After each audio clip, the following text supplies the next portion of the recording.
여러분 반갑습니다. 오늘 이 시간에는 우리 삶에 정말 큰 도움이 되지만 몰라서 못 받는 경우가 허다한 정부 지원 제도에 대해 깊이 있게 파헤쳐 보려고 합니다. 2026년 현재 정부는 국민들의 경제적 안정을 위해 수천 가지가 넘는 지원 정책을 시행하고 있습니다.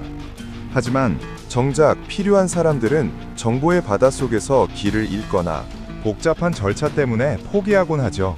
오늘 저와 함께라면 그런 걱정은 이제 접어두셔도 좋습니다. 가장 먼저 살펴볼 부분은 바로 청년들을 위한 혜택입니다. 현재 대한민국은 청년들의 자립을 돕기 위해 파격적인 금융 지원과 주거 지원을 아끼지 않고 있습니다. 대표적으로 청년 도약 계좌와 같은 자산 형성 지원 사업이 있죠. 이는 매달 일정 금액을 저축하면 정부가 지원금을 더해 목돈을 만들어주는 제도입니다.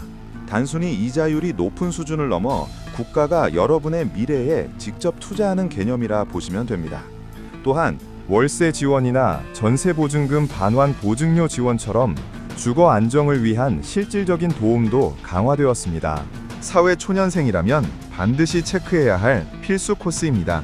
다음은 소상공인과 중소기업 운영자분들을 위한 정책입니다.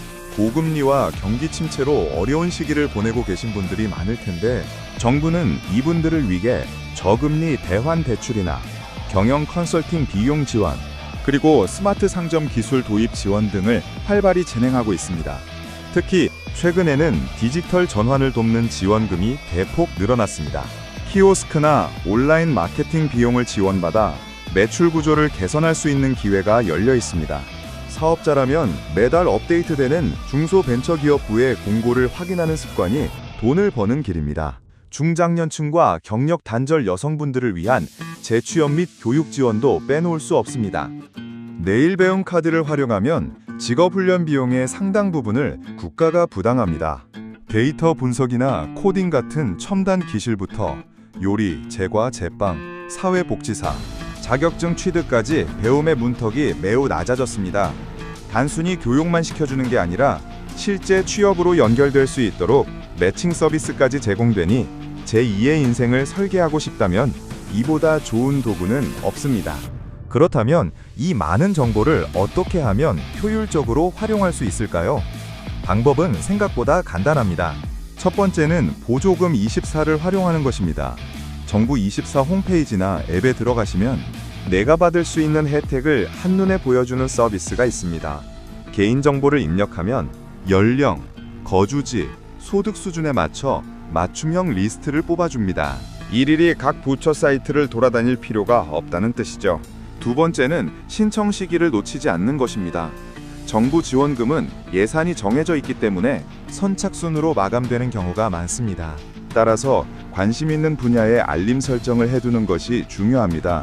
스마트폰에 관련 앱을 설치하고 푸시 알림을 켜두시면 남들보다 빠르게 정보를 접하고 신청 버튼을 누를 수 있습니다.